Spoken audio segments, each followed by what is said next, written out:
This is shooting. Greetings and a very warm welcome to you all.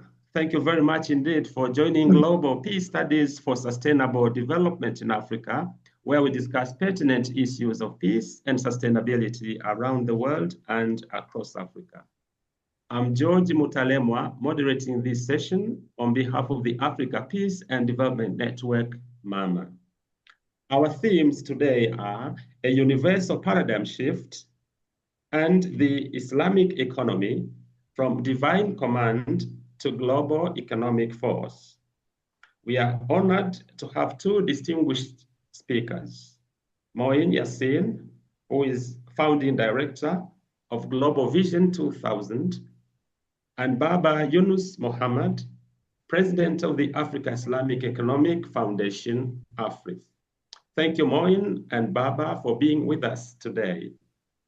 And please do join me in welcoming Moeen Yaseen and Baba Yunus Mohammed to Global Peace today.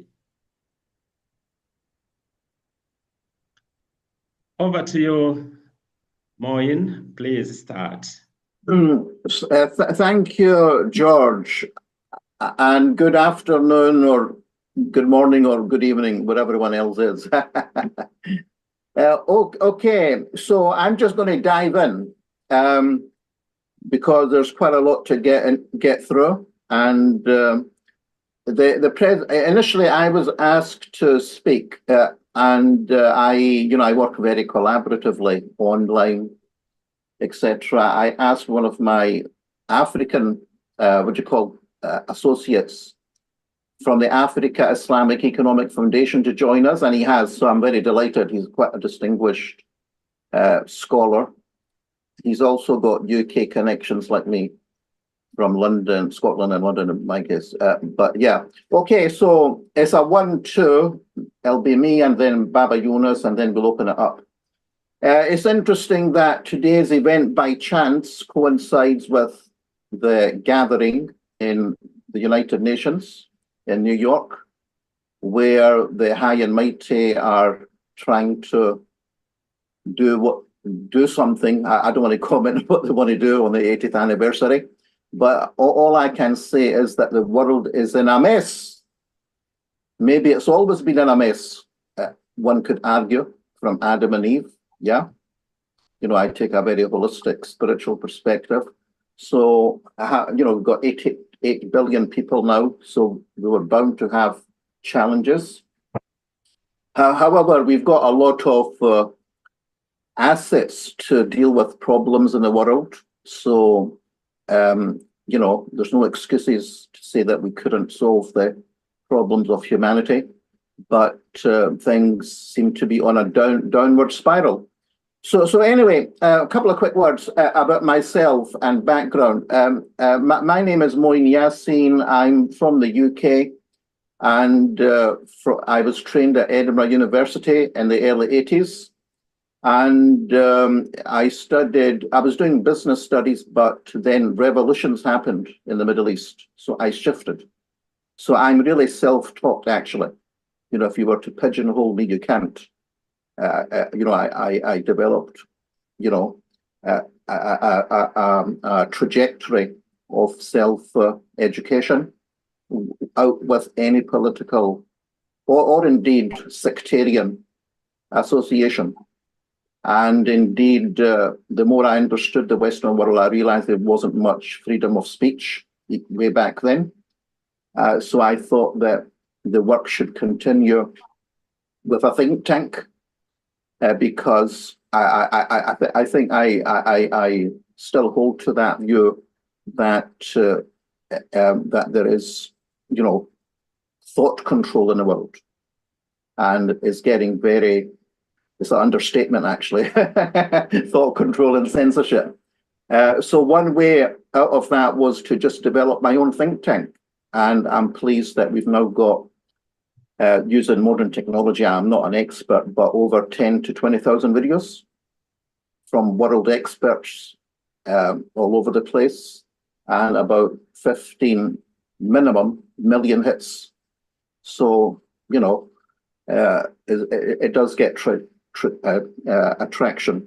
So today, what I want to focus on today is, it's not new really. I'm just tying together some of the work we've already done. So we're a think tank based in the UK in 2000. We specialize in the global, the global political economy. And my specialty was the Islamic world. And what I want to talk about is immediately what I mean by the universal paradigm shift, and then home into Africa, and then some solutions. That's where the 10 Commandments come in. So let me get on to that. So George, can you hear me now? Can you hear me clearly? Loud and clear. Oh, Yes. Okay, so here we go.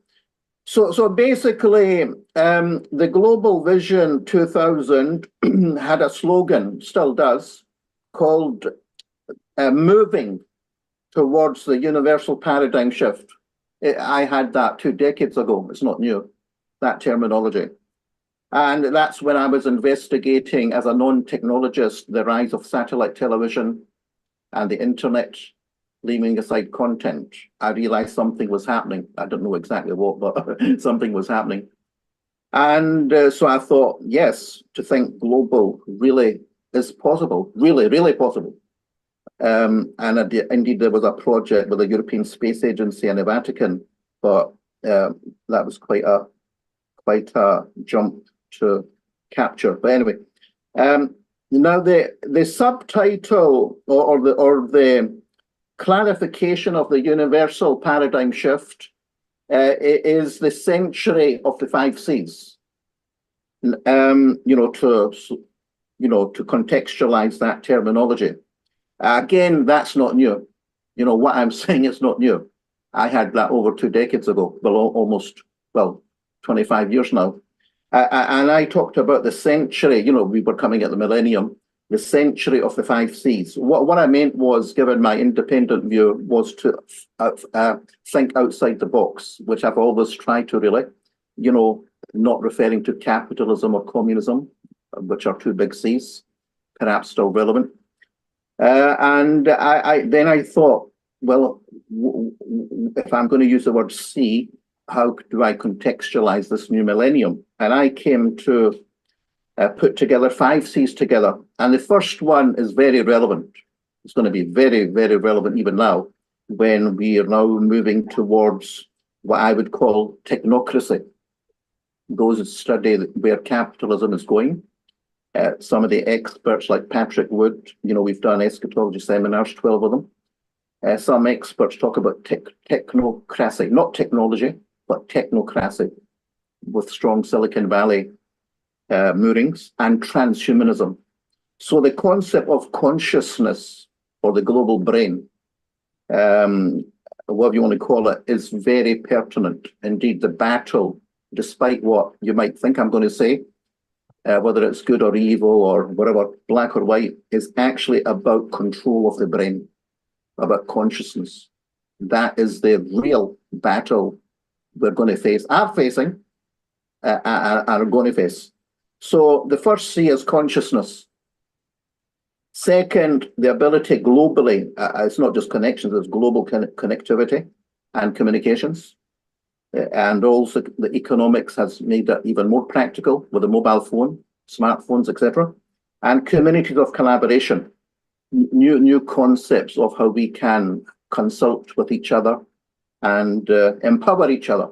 So these are my 5 Cs. The first one, I would humbly argue, is the Islamic concept of Tawheed, the concept of oneness.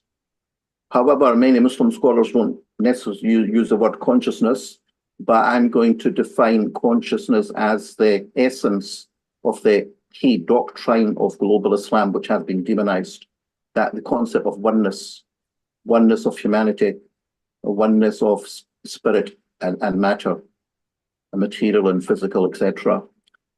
So consciousness is at the center, and then, as I mentioned, global connectivity, communications, and communities of collaboration. So these are the 5 Cs.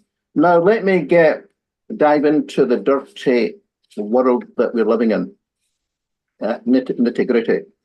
So firstly, I want to focus on Africa because, this audience focuses on Africa, I understand, or perhaps in its own way, maybe in a globalized way. The first thing I want to say is that I remember using the word racism even in Scotland, which people do not realize was the second city of the empire. That's where I grew up, and then in London. Is that the more I look at the word racism, it is still very, very relevant, unfortunately. So basically, my opening remark coming to Africa or discussing Africa is that we're living in a world, again, this is not new, in which white, people might feel offended, but I'm just trying to conceptualize, white is right and might is right. This is nothing new, it's in my writings. And so basically, and also the implication of these remarks is that the world that we're living in, which we think we are, in a post-colonial, decolonized world, I'm afraid if you look at all the facts and figures, I do not accept that. Maybe partial political independent world, independence movements, etc., but definitely not economic, financial, dare I say, military independence. So there is subservience and subjugation going on. That's why I use the word imperial dollar. On a positive side, these are my opening remarks. We're living in a world in which white is right and might is right. But on a positive side, I think the future is Africa. As an Arabist, I'm not Arabic, I'm of Indo-Pakistani origin. I'm going to argue that the definition of the Middle East, which comes from the Orientalist tradition, is flawed. You could argue, and I will argue for today, that the Arabian Peninsula, which is separated by the Red Sea, is really Africa. One can argue that, yeah? So I'm going to argue that the future is Africa, especially, God forbid, if there's a nuclear, let me put the cards on the table, if there is a nuclear war, definitely. The other main point I want to say at the beginning, before looking at the problem of Africa, or the challenge, is that certainly post-World War I, II, there was a, what you call, unipolar moment. The Americans, Pax Americana had taken over Pax from Pax Britannica. Then the Cold War, if you want to call it multipolar, then the unipolar again, post-91, with the collapse of the Soviet Union. Definitely with the rise of the BRICS, etc., we have entered a multipolar world again. And that, some people, dare I say, the white-centric or Eurocentric world is not comfortable with that. Definitely not. And that explains, you could argue, the rise of people like Trump or white nationalism, whatever you want to call them. And also, I'm going to argue that this Eurocentric, white is right, might is right world, it's not fit for purpose. It's unsustainable. It is collapsing, I would argue. Americans, they're what, 4% of the world's population? Europeans, if you even add the Russians, maybe another 9%. Give and take, that's what, 12, 13%?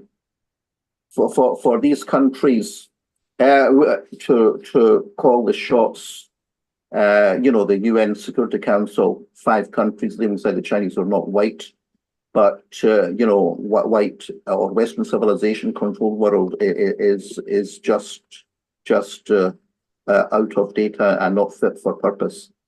I said it's collapsing. Well, we've done a lot of work, including parliamentary seminars. We've even had monetary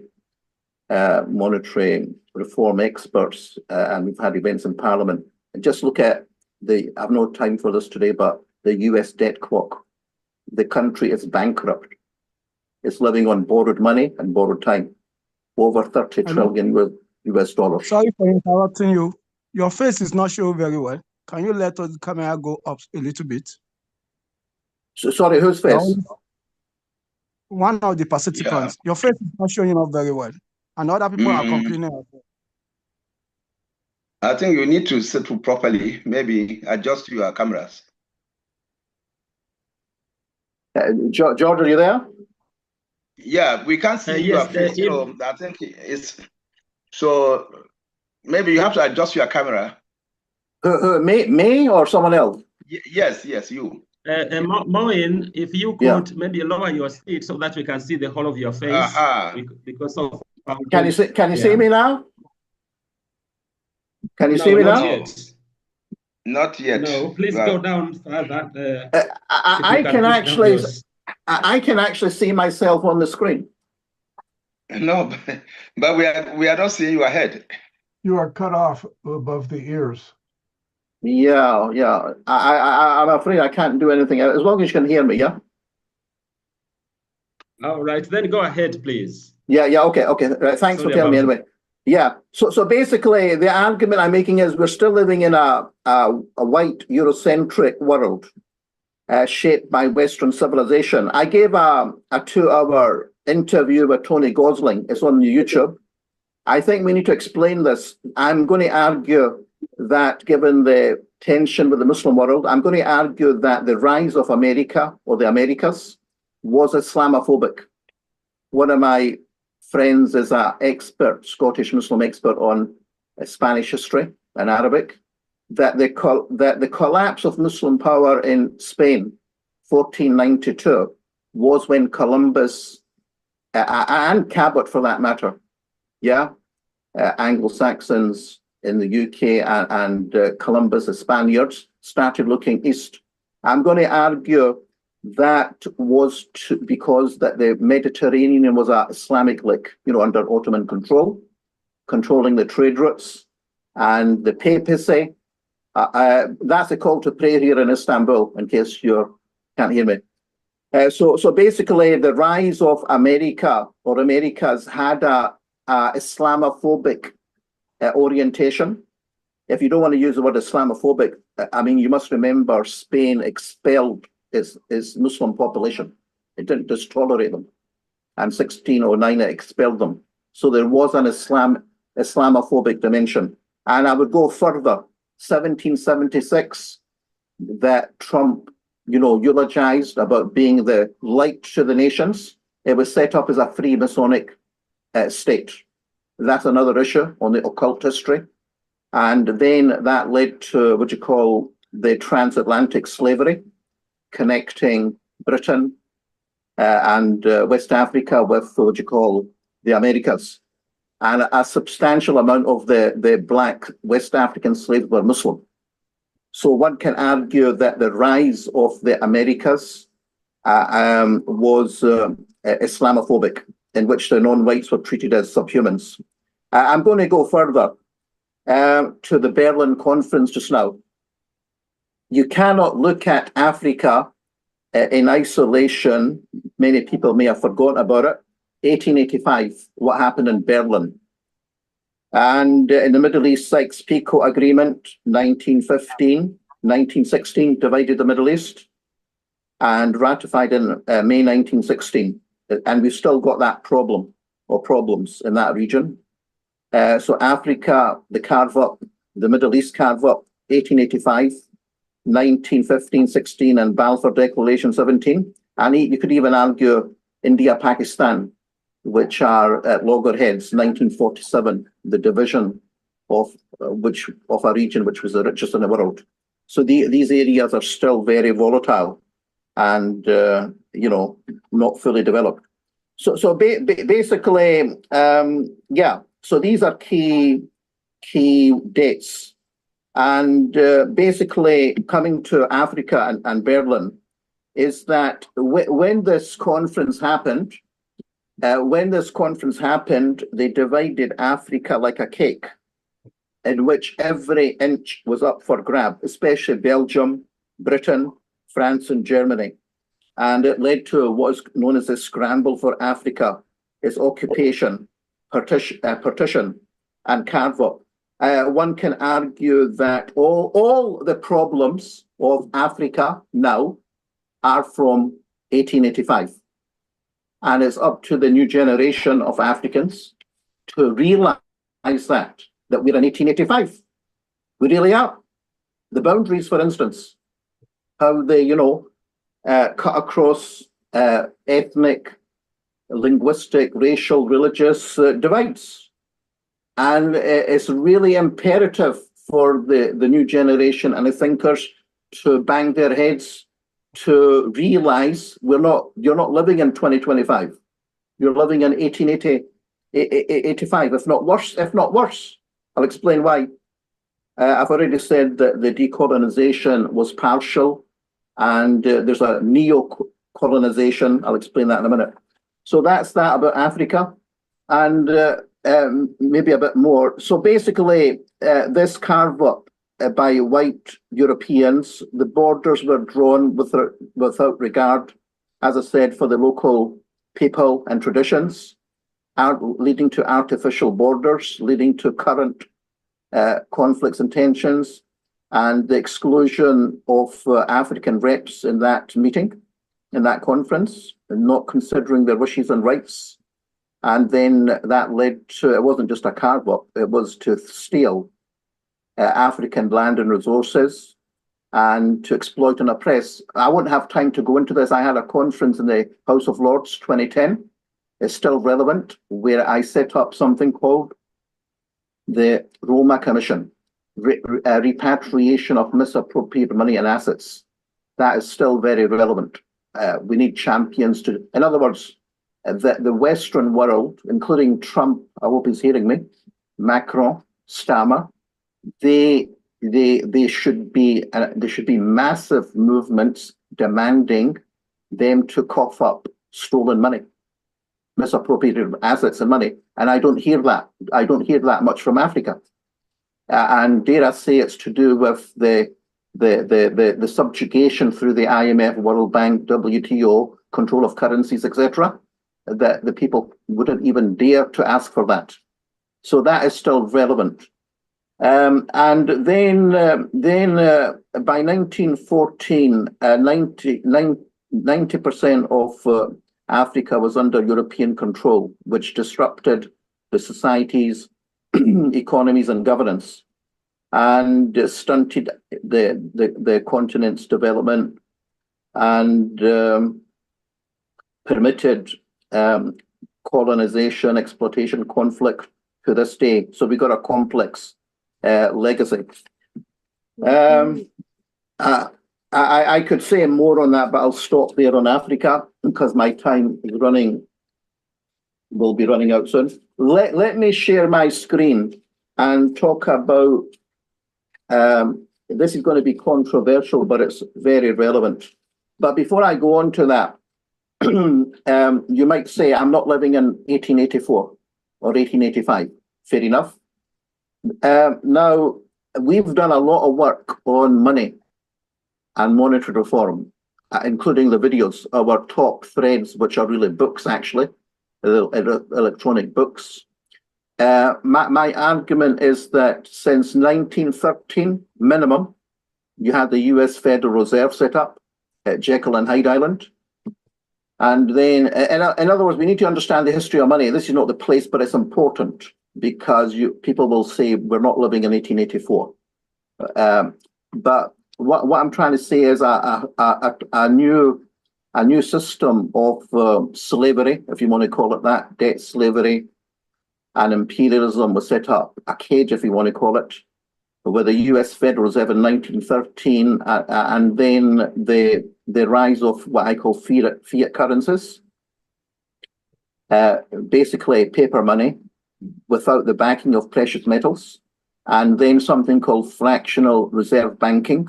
Basically, what I'm arguing, for those who don't know money, is the whole money system, we have the evidence, is a fraud controlled by a criminal banking mafia. Anyone who wants to dispute that, fine, but we've got all the facts and figures. If you don't understand that, you understand nothing. So basically, the fractional reserve banking is linked to commercial banks who issue loans, create money from nothing. Yeah, I said from nothing. It's all a con. And that's linked to debts. When they loan, it's created as a debt. And and then we've got things in 1944, the Bretton Woods Agreement, which set up the IBRD, now the World Bank and IMF. That was to make sure that developing countries who needed money, obviously, were in debt to borrow money. The system is all for, the global south to borrow money because they want to keep you indebted and control you. So that means that politicians are salesmen. They don't really have freedom. And by the way, that includes Trump. I would put him in that category too. He's a salesman. He is not in control of the country. Maybe on minor things, but why does he not talk about the US $1 trillion debt? He never talks about that, does he? Tariffs, yeah. Business, but the debt in the country, no, never. And the interest on the debt, never. So because he's not allowed to. And then we've had the petrodollar, where the dollar or the imperial dollar was disconnected from gold, or the floating dollar. And that brings us to now to the millennium, where we got the decline of the imperial dollar with the Eurasian challenge. So enough on that. But the way they control the world is both at the national level and the international level. So at the national level, you've got riba-based, financial, usurious-based banks, which control the economy, not the actual ministers of economy. It's the banks, commercial banks, and dare I say the central bank. And the central banks, can I ask everyone a question instead of rabbiting on? Who knows what, Clive, don't you answer this. What does BIS mean? Does anyone else know? And George, I think we had a chat. Let me ask the others. Does anyone know what BIS means? Well, there you go. If you don't know that, you don't know how the world works. BIS is a Bank of International Settlements in BAL, where all the central banks are interconnected. Not just interconnected, they're controlling global finance and policies. By definition, central banks control, national economies. They control the world. And most of us haven't got a clue. And they control political parties, whether it's commercial banks or central banks. And but that's only one mechanism of control. They also control, we had a great Muslim thinker here, Englishman by the name of Mohammed Rafiq, who worked in the Bank of England. And I think he argued that monetary currencies are also manipulated, not just fiat money, but actual currencies. There's some special books on that, on currency. And then even the terms of the World Trade Organization. And one can argue even gold and silver. Gold and silver, their prices are manipulated. So we're living in a world which is controlled by an elite. Those who control the money, they control everything. Now let me shift to the 10 Commandments and some solutions.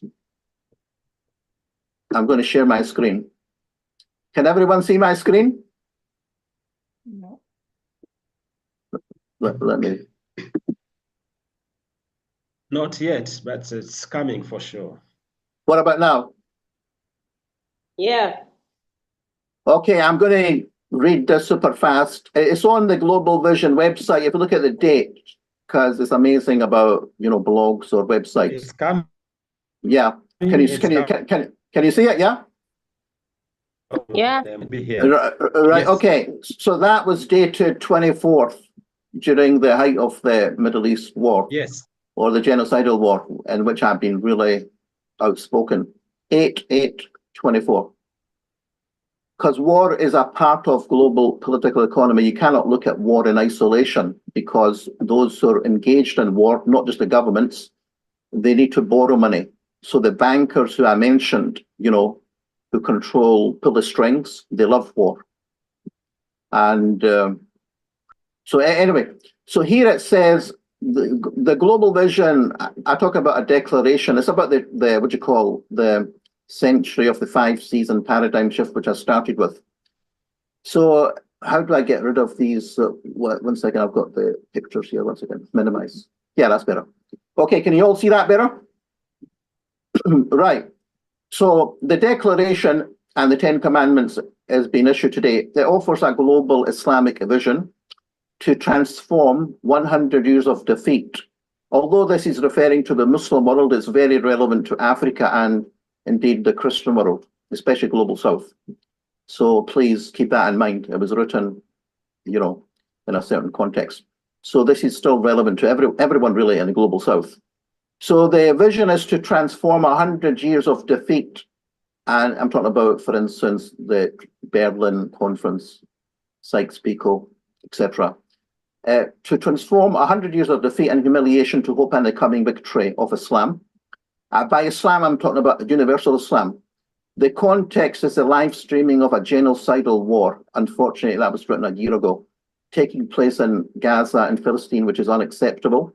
Nor is a world controlled by and for 5 non-Muslim powers tolerable any longer. The Muslims constitute 25% of humanity. Even people like Dr. Daffin get it wrong. Even Imran Khan, they talk about 1,000 million. There's 2,000 million Muslims in the world. That's 25%. So the current world is not fit for purpose. Yeah.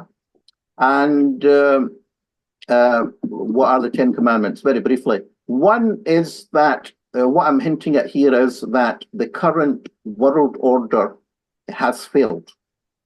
Because I'm from a business world, their business model doesn't work. You ask all the people, never mind Gaza, they're starving in the world.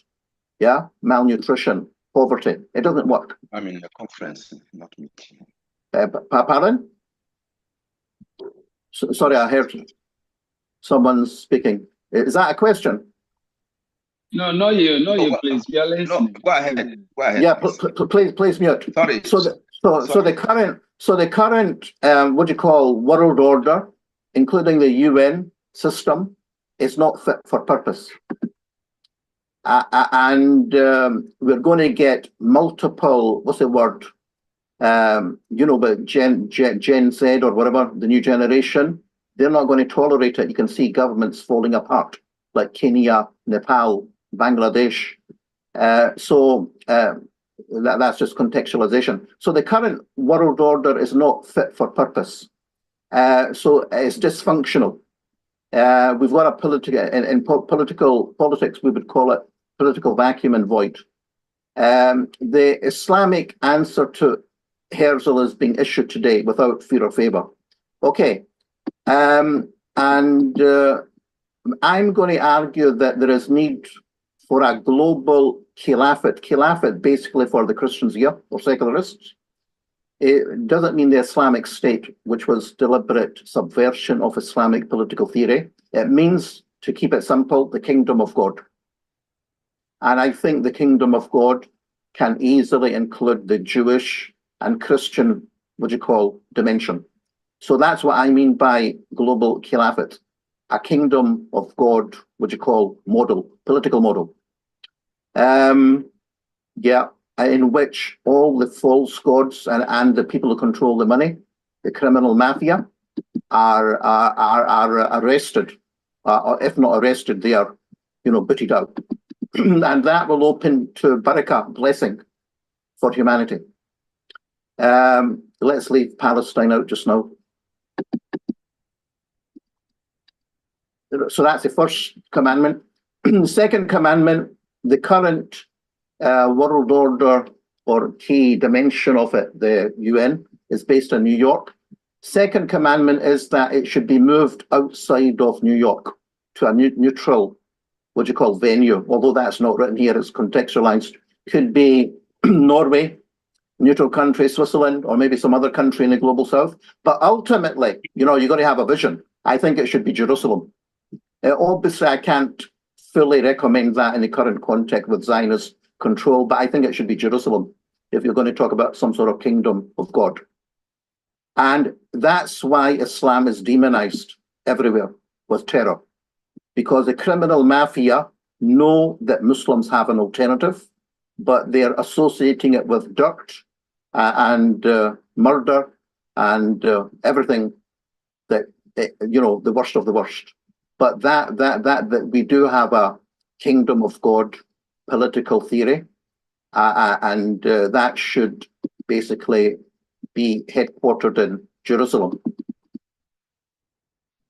In other words, I'm going beyond, some sort of Palestinian state. Indeed, Jerusalem would be very powerful with that global vision. Also, it matches, given its, divine history.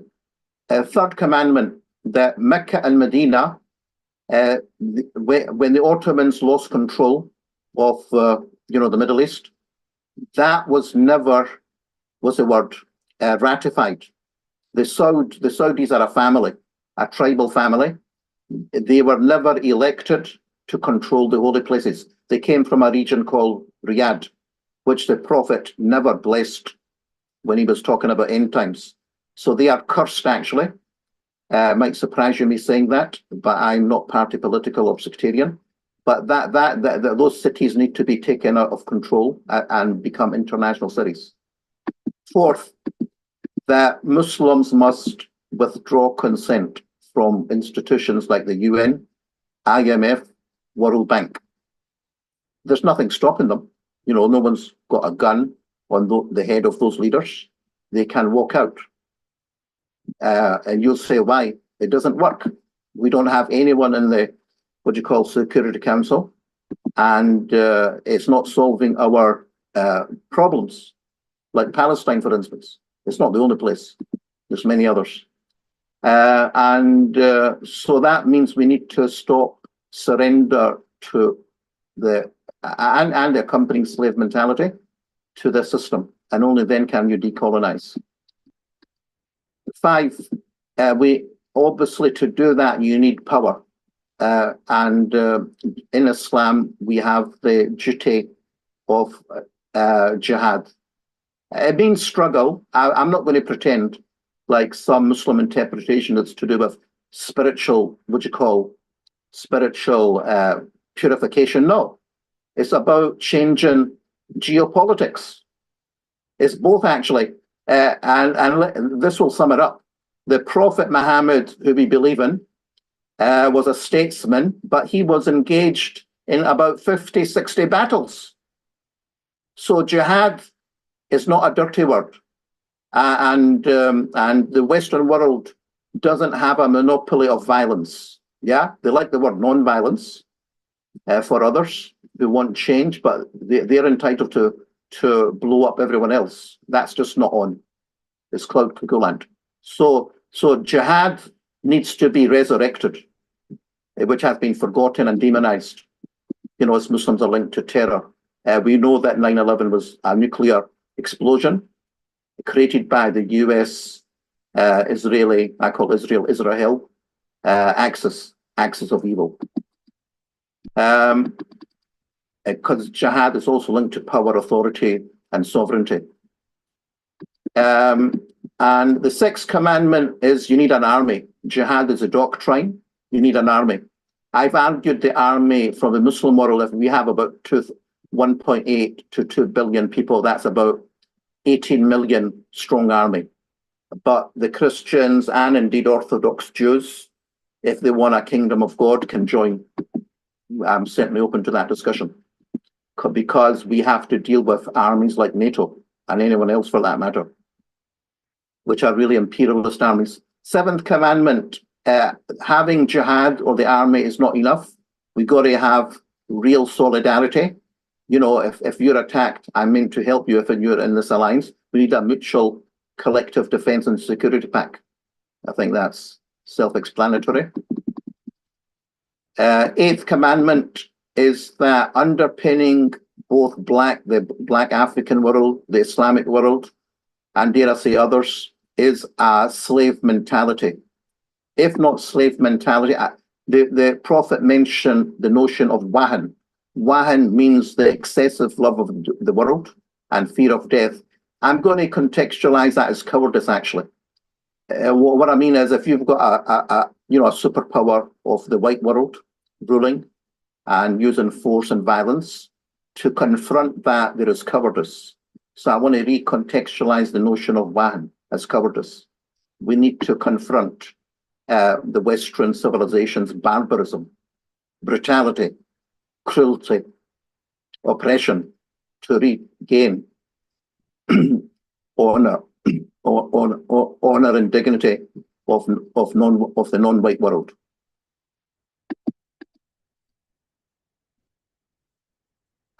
So the culture, the psychology of defeatism and pessimism, that we can't do anything, needs to be thrown away, and the inferiority complex. Almost finished. The ninth commandment, that's linked to the control of the modern world, the banking system. That right now, right here, right now, everyone here and their organizations can get on with the job. Just do it. I don't have any money. Does that make me poor? No. In other words, get rid of paper money. I use gold. I'm making quite a lot of money, but that's another matter.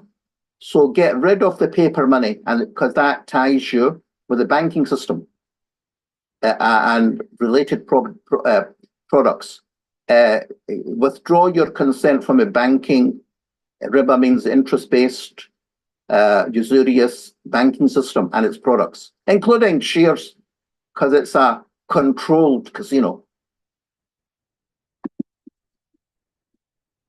And also the currency's paper money, as you all know, you don't need me to tell you, is falling in purchasing power, inflation. So do not carry money. You can do that now, whether you're white or black. And do what with your money? You put it into real assets or gold and silver, God's money. 10th and final point. The 10th commandment is controversial, but I will say that if there is going to be a world war, unfortunately, I am right. I would argue we are in the World War III already. There are various conflicts already happening, maybe not nuclear, but in that context, you're going to get the rise of nationalisms. Like, I'm not surprised with the rise of white nationalism and Trump. And it can get very, very messy. I don't think it's safe for minorities to be in white nationalist Europe. They should get the hell out. That's why I'm in Istanbul. I'll be quite frank with you. In Islamic law, you are, especially not so much white countries, but countries which are at war with Black Africa or the Islamic world, the people should not stay there. They're not safe. And that is the origins of the Islamic calendar, Hijrah. The Prophet Muhammad migrated from Mecca to Medina because he was not safe. He had to go to another city to build his political base. I think I'm done, and I'll stop there. So, yeah. Okay. Yeah, thank you very much indeed, Moeen Yaseen, for this excellent presentation. And I would like to welcome Baba Yunus Muhammad. It's a pleasure having you. Thank you so much for joining us. I know that the invitation was short notice, but I'm so grateful that you are here with us. Please, you are welcome to Global Peace, and the floor is yours.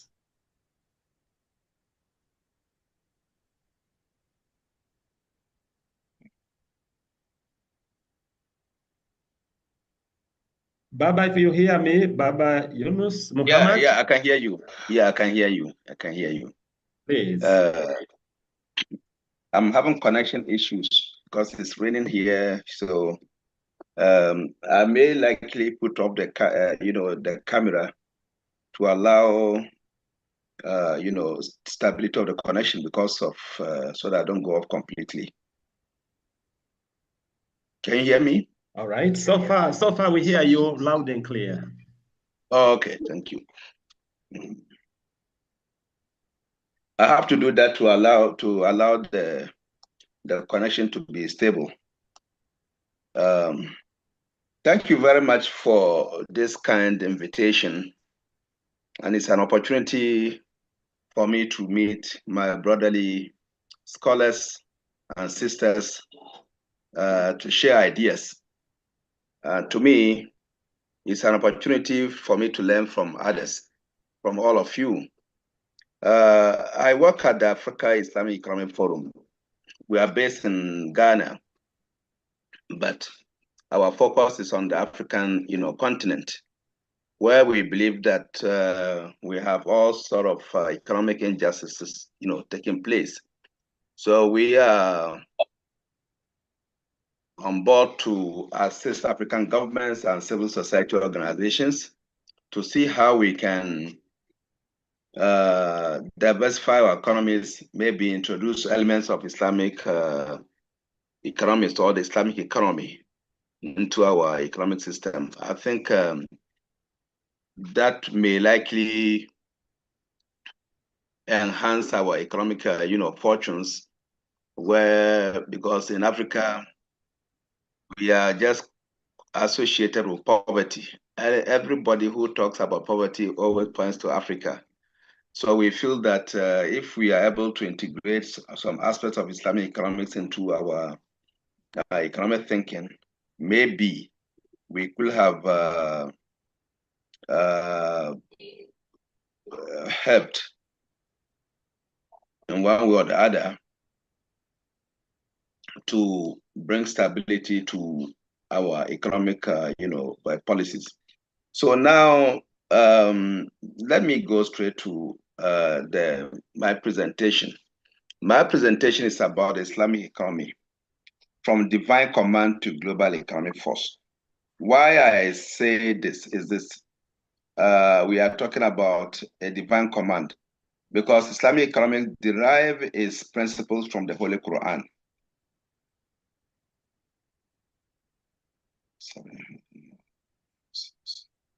Okay. It derives its sources from the Holy Quran. So if you look at, there are some, sorry, please.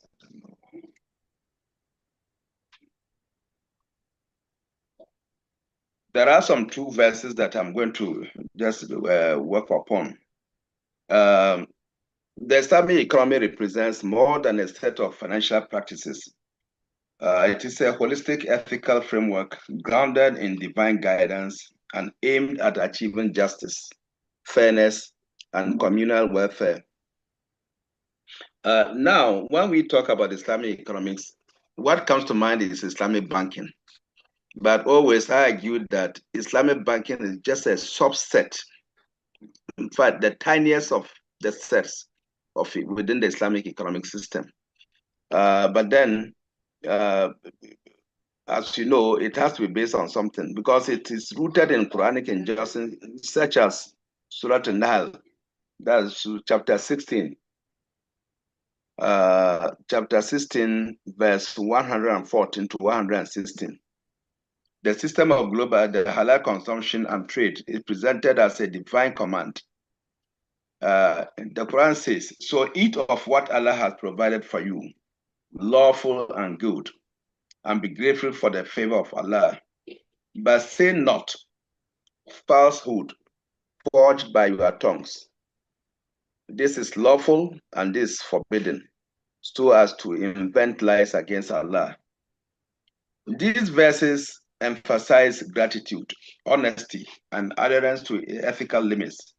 Over time, this divine guidance has informed not only personal consumption, but also complex economic systems, including halal industries, Islamic finance, political economy, and ethical commerce, and now influence global markets worth trillions of dollars. In a globalized economy marked by inequality and environmental stress, Islamic economic principles offer both a moral compass and practical tools for sustainable development. By tracing the journey from divine command to global economic force, this paper examines four interconnected domains. One, Quranic foundations of economic ethics. Second, the halal economy as a global industry. Third, the Islamic finance and ethical investment. And fourth, the political economy shaped by Islamic values. It also highlights the Islamic economy's relevance to contemporary challenges and its potential contributions to fairer, more inclusive markets. Let's talk about the Quranic, foundations.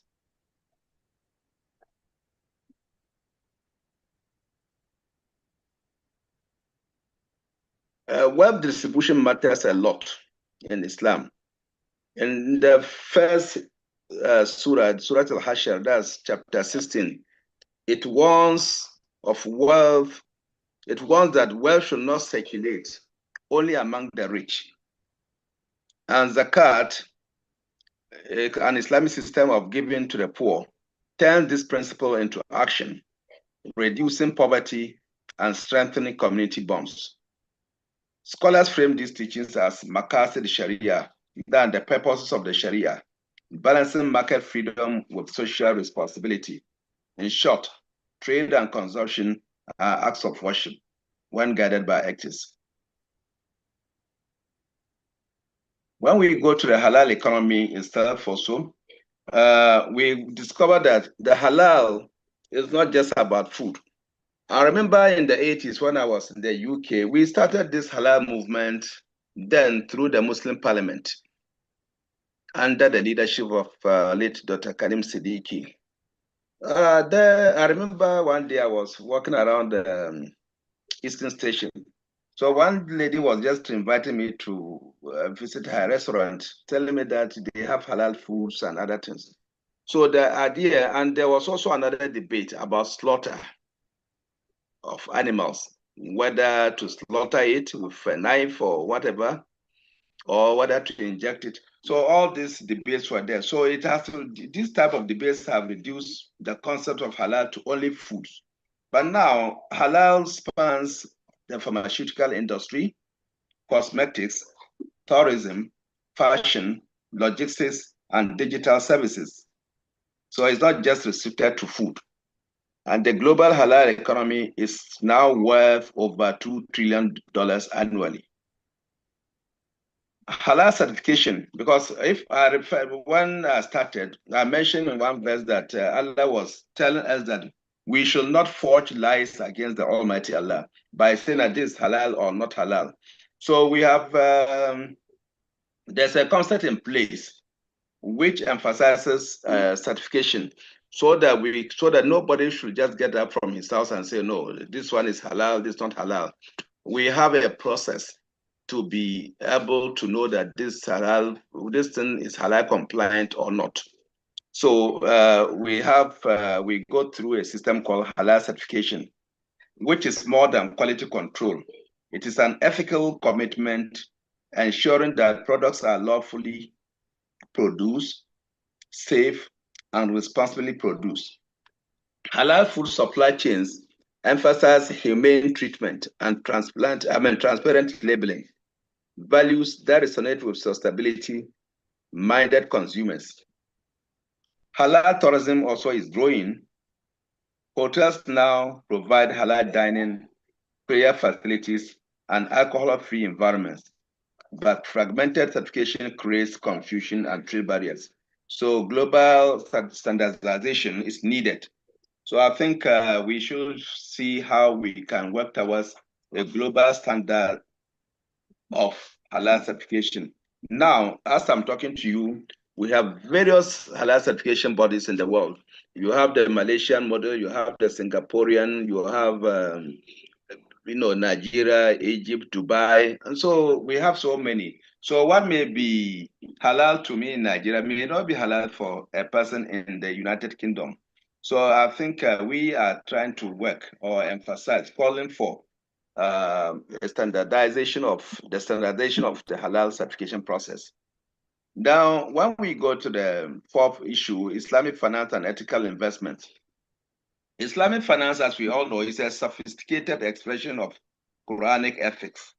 It prohibits riba, that's usury, gharar, excessive uncertainty, and maisir, gambling, while promoting fairness, risk sharing, and transparency. The key instruments of Islamic finance and ethical investment include mudaraba, that's profit sharing, and musharaka, that's joint ventures for equitable risk distribution. And another one is sukuk, that's Islamic bonds, which is asset-backed and tied to the real economy. Islamic finance spans banking, capital markets, and insurance, with hubs in Malaysia, the Gulf states, and the United Kingdom. It increasingly intersects with ESG investing. Proven Islamic efforts can complement global sustainability goals. Critics warn that some products mimic conventional finance or exclude the poor. A reminder to stay true to justice and inclusion.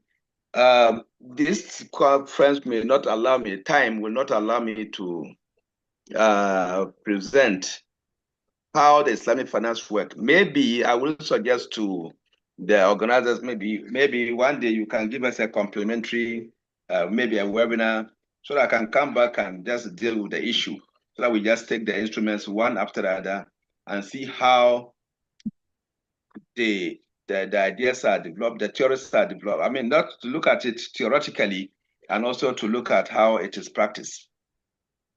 And then we go to political economy. The Quranic guidance shapes governance too.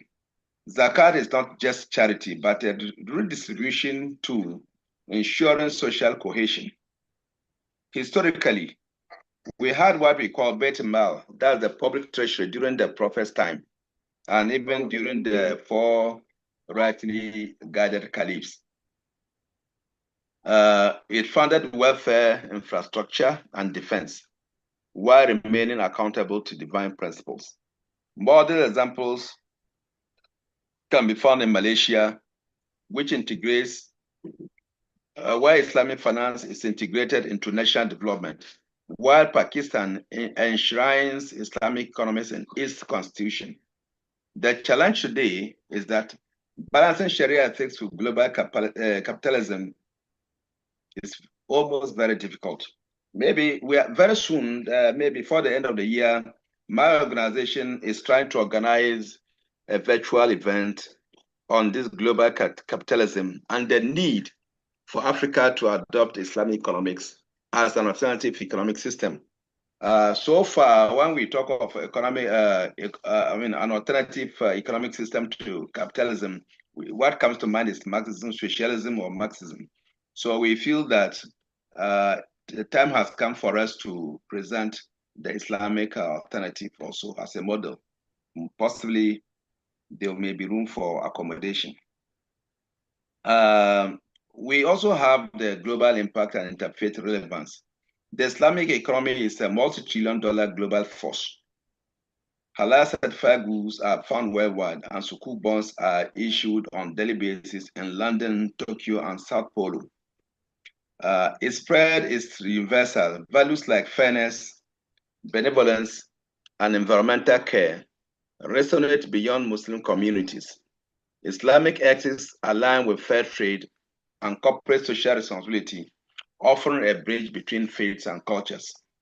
So tools like Waqf and Islamic finance contribute to UN Sustainable Development Goals, supporting poverty reduction and responsible growth. Challenges and opportunities.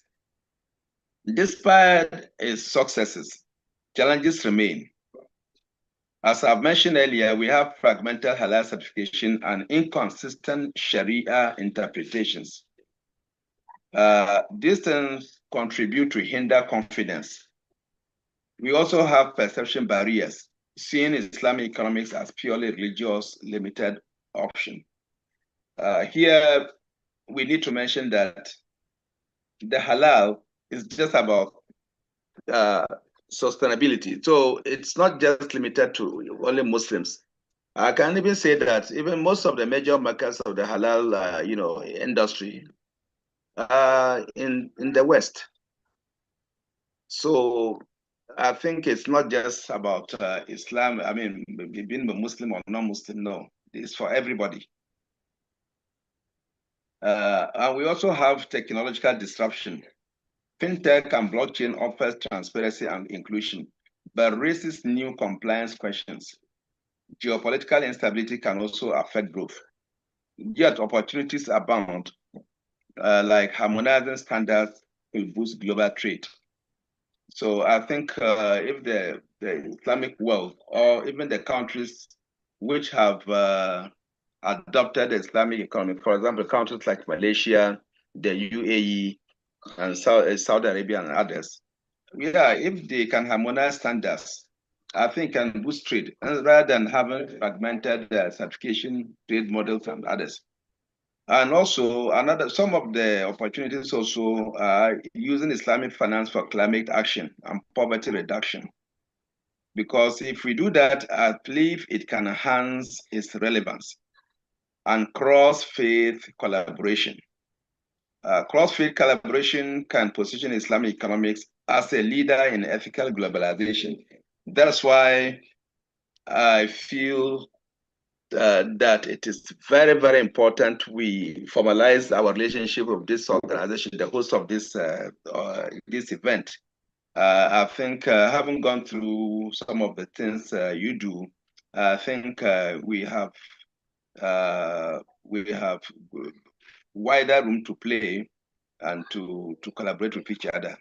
And I believe that wherever you talk about peace, there must be prosperity. Without prosperity, there can be peace. Some of these crises we are having in Africa, banditry, criminal activities, war, sectarian wars, they are all associated with poverty and inequality. So if we can have a system where fairness and justice and economic prosperity can be made possible in our societies and communities, certainly we could have done a lot to reduce this bloody conflicts that we have today. In conclusion, the Islamic economy's journey from divine command to global force demonstrates the enduring relevance of Quranic ethics. Verses like the Surah An-Nahl remind us that consumption and trade, guided by fairness and gratitude, are acts of worship. From halal industry to Islamic finance and public policy, these principles influence trillions of dollars worldwide. More importantly, they present commerce and governance centered on justice, equity, and social welfare, an alternative to profit-only systems. So in the world grappling with inequality, environmental crisis, and economic instability, the Islamic economy proves that markets are not just value neutral. Justice and fairness must remain at the heart of economic life, a message which is relevant to all communities. Thank you very much indeed. This is just a summary of my paper. I will share the paper with the organizers of this event so that it can be distributed, it can be shared among participants. Thank you very much indeed. Yeah, thank you very much indeed, Baba Yunus Muhammad, for this excellent presentation. And now I would like to ask participants on this call for questions or comments on these two presentations on this new paradigm shift, universal paradigm shift, And Evelyn, please, you're welcome. Thank you very much. Yes, very interesting presentations. And I see that they are speaking to the golden rule, to the essence versus the dogma of religion. And my question is, when I hear the system being moved to Jerusalem or even Switzerland, aren't we replacing one hierarchy with another? Because that really speaks to the children of the book.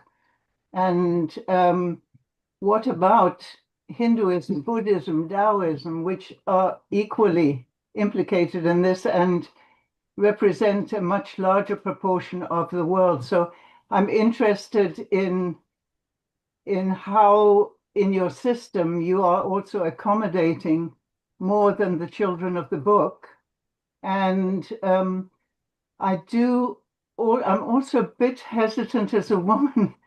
Again, this is a caricature, and I apologize for my limited knowledge. But I look at Afghanistan, which appears to be the first country that is totally adopting the principles of Islam.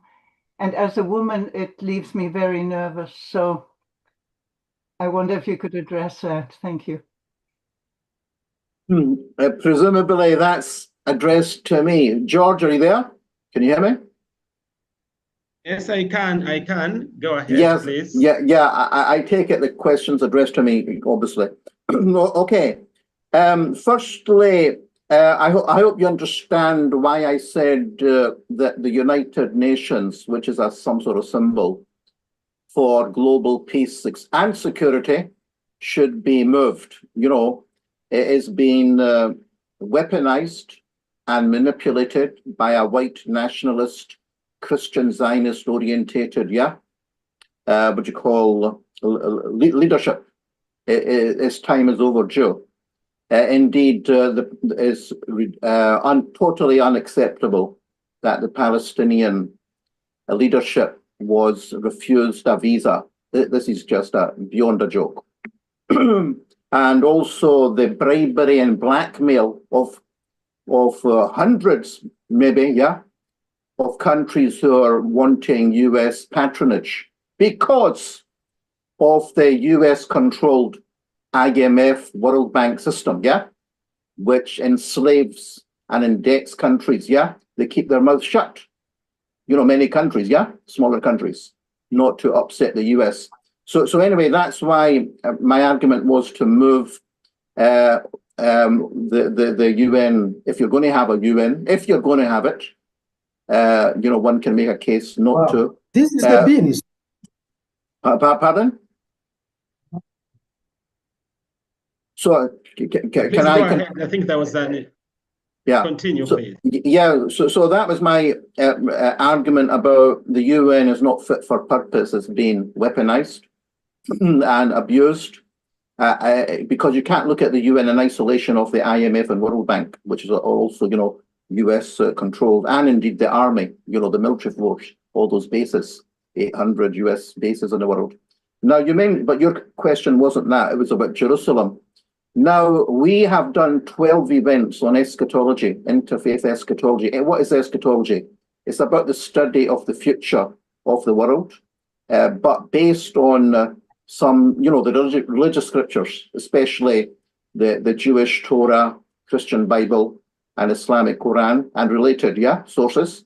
Now, all of them mention that we argue we are in end times, although it's got phases, it's going to be Jerusalem. Jerusalem is going to be the capital of the world. So ultimately, you know, I'm maybe one step ahead because it's controlled by a Zionist, genocidal, Dajjalic, satanic regime. You can all see it now.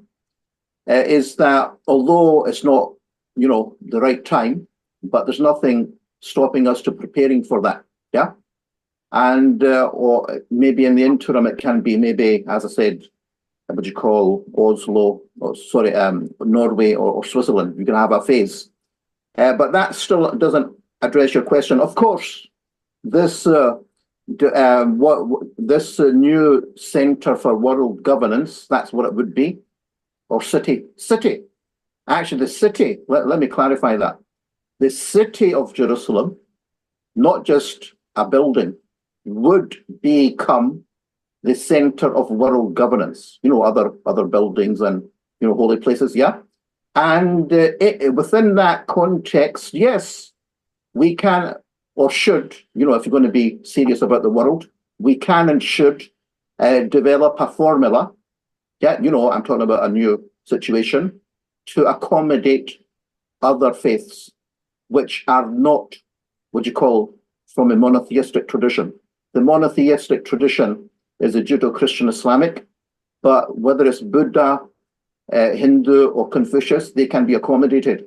And that comes back to my century of the 5 C's consciousness.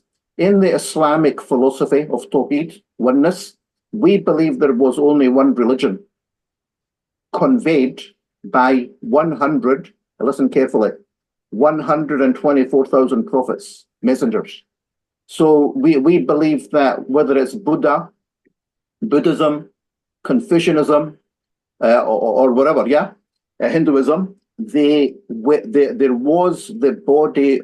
Actually, if you study them carefully, I've done it to some extent, but maybe not to a great extent, they do have a notion of some sort of supreme being. But obviously, they have gone from a monotheistic perspective haywire. If not haywire, they have gone into polytheistic, etc. Tendencies. But anyway, regardless of that, they can be accommodated and respected. So because we're talking about a new paradigm, we have to be flexible and it has to be universal and global. On women, the Taliban, the expression of Islam, I mentioned even Muslim experts don't even know how many Muslims there are in the world. We've got 2,000 million.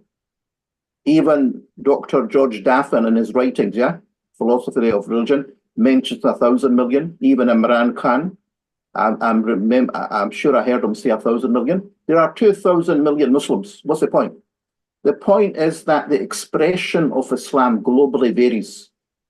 In other words, you cannot generalize based on the Afghan, what you call, society, which is a tribal society, has been isolated historically. You cannot generalize from that their experience that is how women are treated in Islam. And if they are, we also believe in end times there is going to be a Muslim leader.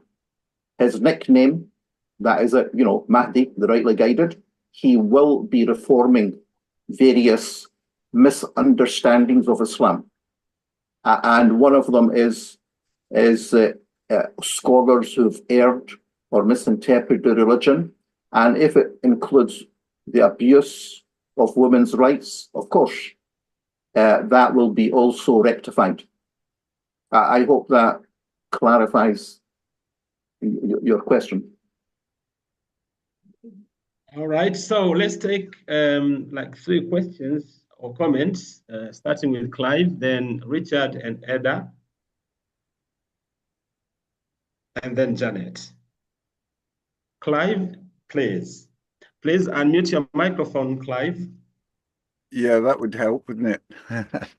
Thank you very much, and thanks for the presentations.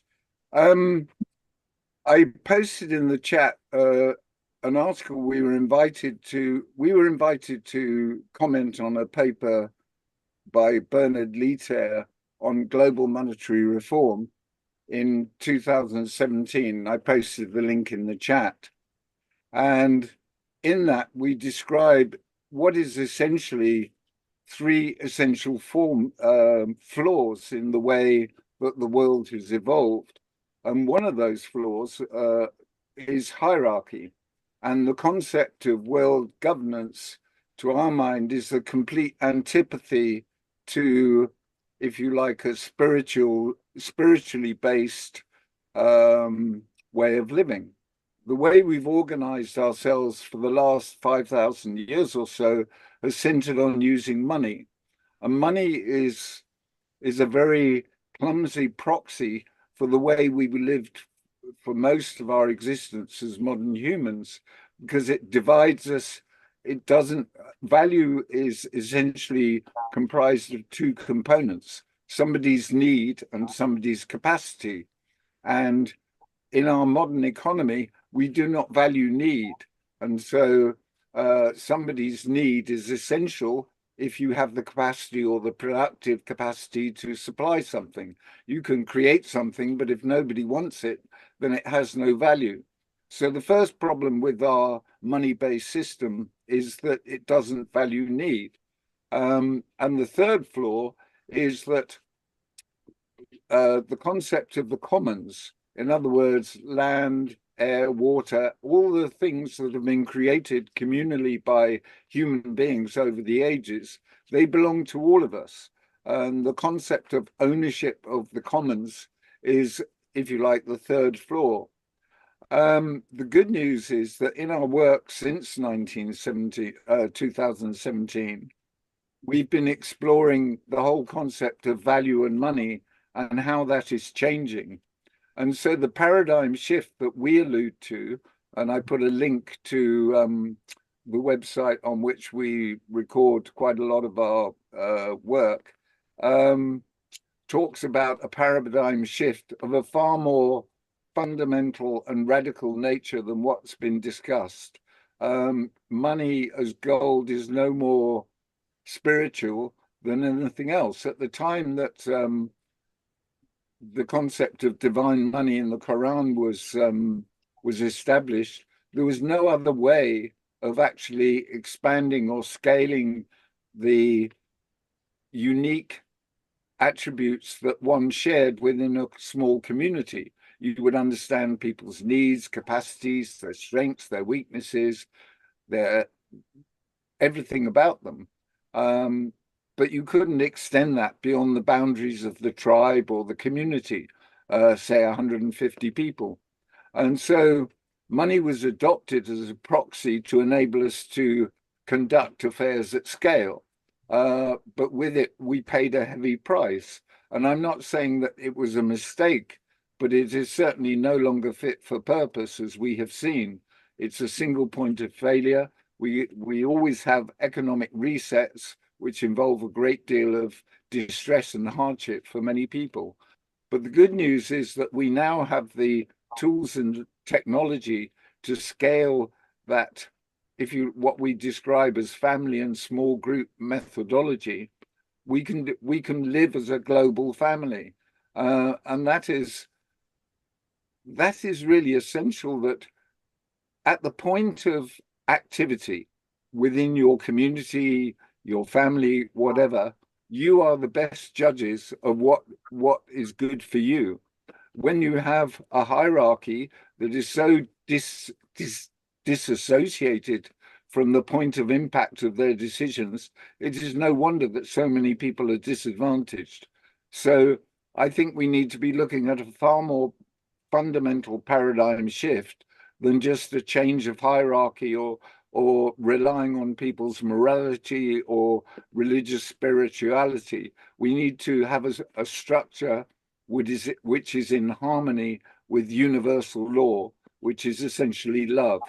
And that would be my, if you like, reservation about what's being proposed in terms of a caliphate or any other form of hierarchy, because at the point of impact, that's where all of these decisions actually create problems, death, destruction. And we're witnessing the death and destruction of the existing structure, because for something new to emerge, death and destruction are an inevitable precursor.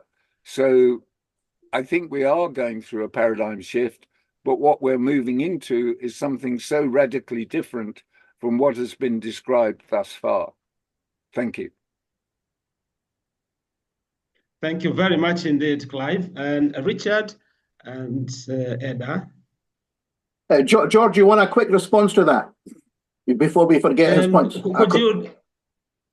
Okay, quick one, please. Yeah, because we might forget the flow.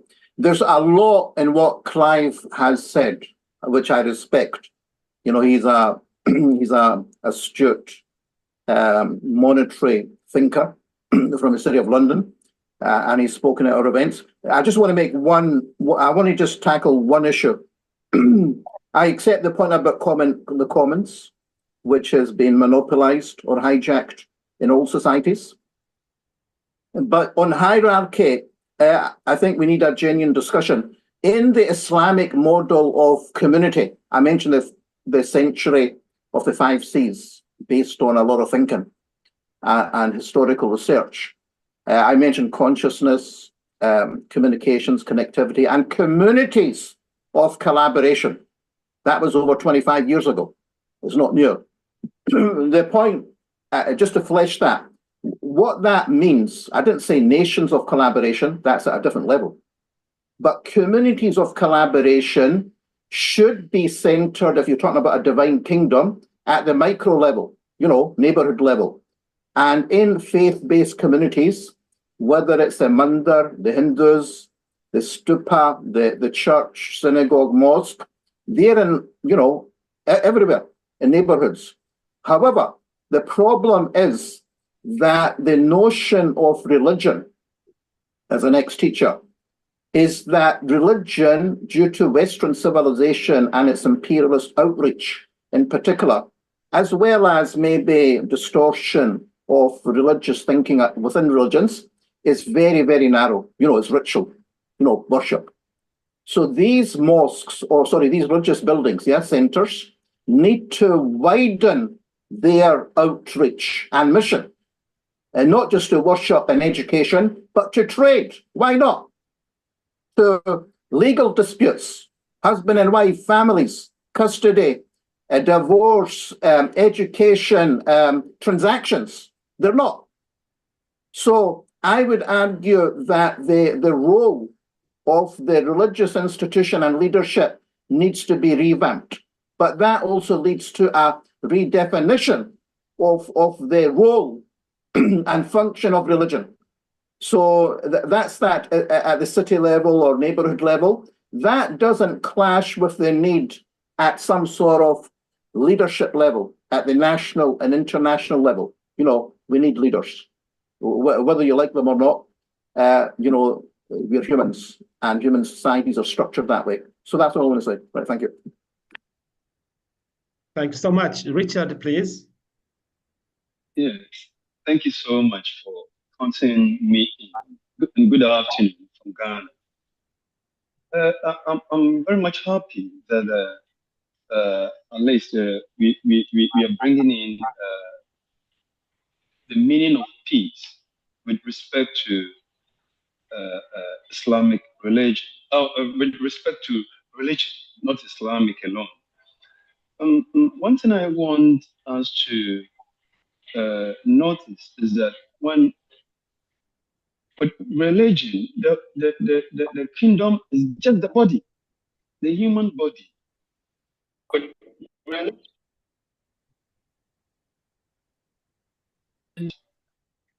but it's just the body. The kingdom is just the body part, and not the world of ours. So, if we think maybe Israel should be the kingdom of the world, in fact, we may be making a mistake. If we think UK should be the kingdom of the world, we may make a mistake. If we think US should be the kingdom, or Africa should be the kingdom of the world, it may be a mistake. I think we collectively, through our activities, before a kingdom is instituted, and it could be any place at all. It could be even the poorest country. So that is what I want us that is what I want to put out to our discussion today. Thank you. Yeah, thank you so much, Richard. Eda, and then Janet will be the last person to make a comment today before we invite our speakers to give us some concluding remarks. Eda, Okay. please. Okay. Greetings, everyone. I have two concerns. One is pedagogical, and the question is, how do we teach for peace or we teach about peace? So I'm thinking of religious-oriented solutions to the chaos in the world. There is good in religion and there is bad in religion. Those of you following news in United States now, you are aware of this young man who was shot in Utah. There is no room for lost lives. But honestly, as a teacher, what am I supposed to teach about love, about peace for peace, when his death has been politicized and religion used to oppress the powerless? That is just something we need to think about. I have respect for religion when it works. A lot of disrespect for religion for what it does. And I'm just wondering, as peace practitioners, peace educators, how we deal with this. One time I asked my students to listen to the lyrics of John Lennon's Imagine. And one student was very upset with me for presenting material that threatened their religion, or no, their essence of being religious, suggesting a world with no religion. You can imagine how I was caught off guard. We leave that there, but it's something to think about. Number two, the first presenter highlighted decolonial, post-colonial, anti-colonial approaches to fighting whiteness, to fighting global oppression of people that are non-white. I would like to suggest very strongly that feminist approach, as Evelyn suggested, is so crucial in world peace. When we have all these frameworks, when we have any paradigm shift, if it doesn't include feminist thought, we are not going to be very happy as women, because we bear every face of violence, every face of name it, we bear it. And our voices must be heard. When we say something, we want to be listened to, because we know what peace is, and we selflessly go out there and do things that are shameful, but we swallow that shame, like talking how women talk about violence, how they've been raped, how they've bared children of rape. They do that. They swallow their pride, they swallow their shame in order to make the world a better place. Feminist, critical feminist approach must be right there in all these approaches to find a better world. Religion, economics, and all that, I respect that. But feminism has to be there. Thank you. Thank you so much, Eda. Janet, you're welcome. And then one last chance will be for Abdullahi. Janet, please. I very much appreciate the comments as a feminist peace educator centered in love. I can hardly relate to most of what you said. As a person who's visited Jerusalem and seen how utterly militarized it is, and how the potential of three religions right there could be a model for the world, I'm just astounded at how wasted this opportunity is. So those are my comments. Thank you for everyone else's comments. And my question is, which I don't think you may have time to answer, but wow, thank you so much. Wait. My question is almost done. Is how do you reconcile advocating jihad with arguing that the militarized economies are doing us in? Okay, I think that's more than a 1 minute answer, but let's everyone hold this question. Thank you. Thank you, George. And thank you so much, Janet. And then Abdullahi, please. Yes, thank you, Chair. I hope I'm audible. Yes, you are. Thank you so much, Chair, and the panel, the speakers and the participants. My contribution, this is a great topic, and there is a great platform where scholars from different cultural backgrounds are really exchanging. I think, Chair, peace can easily be found in this world if we are honest, sincere, and we value what we call respect of international laws, principles, and practices that are put in place. Peace can easily be found because, Chair, I must say that, for example, Islam, Judaism, Christianity, paganism, or polytheism have coexisted. And in that particular time, there is no such social injustices that is prevailing in 21st century during the 7th century. So, and one concept is wrong. It does not exist. There is no movement to bring the Khalifa back to the world, Chair. What is happening is, for example, I'm a Muslim, I must say this, that Muslims want to really be governed by the what we can call the ideological fundamental principle prescribed by their creator, which is the creator of the universe. And if, for example, the globe community will respect and ensure justice is achieved, there'll be no problem.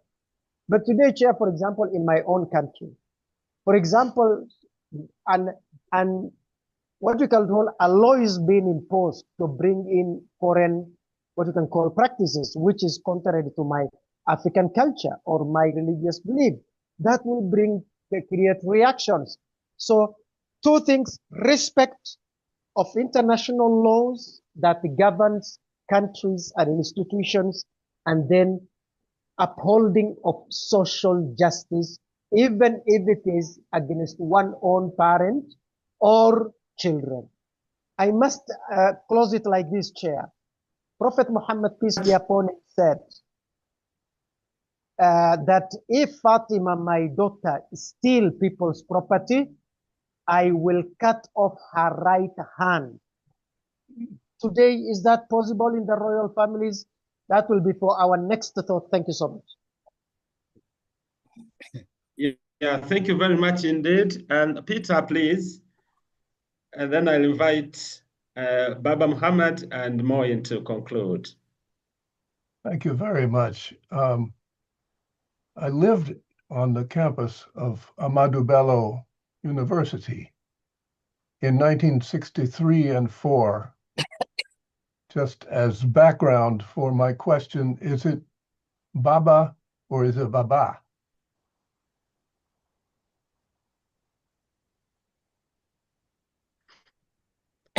I don't know whether Baba is hearing Yes. us. Yeah, Baba is Baba, you family, there? you know. Yeah, I'm there. Yeah, Baba Yunus. Okay. My last association with one named Baba was the vice chancellor of St. Paul's College in Musasa, a few miles through the bush from Ahmadu Bello, where I went to school. He was a harsh disciplinarian. And when in the morning, when we were getting ready for class, someone would whisper, "Papa's coming." And instantly, we were in our seats, bolt upright, hands folded, awaiting the presence. And he would do strange things like when he was writing on the blackboard, the chalk would break, and there would be the sound of 40 boys beginning to say, "Sorry, sir." But they would get as far as, "Sir," and he would catch the piece before it hit the floor. And there was terrified silence, and he would turn around and look at us and slowly smile.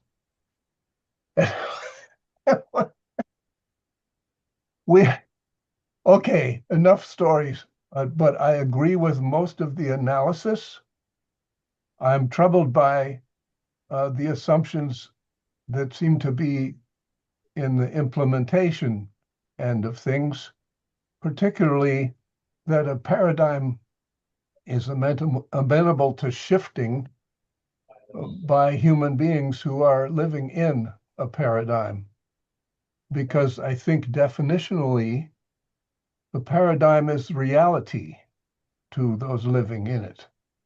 And to bring about a new paradigm, you cannot do it by changing the old one.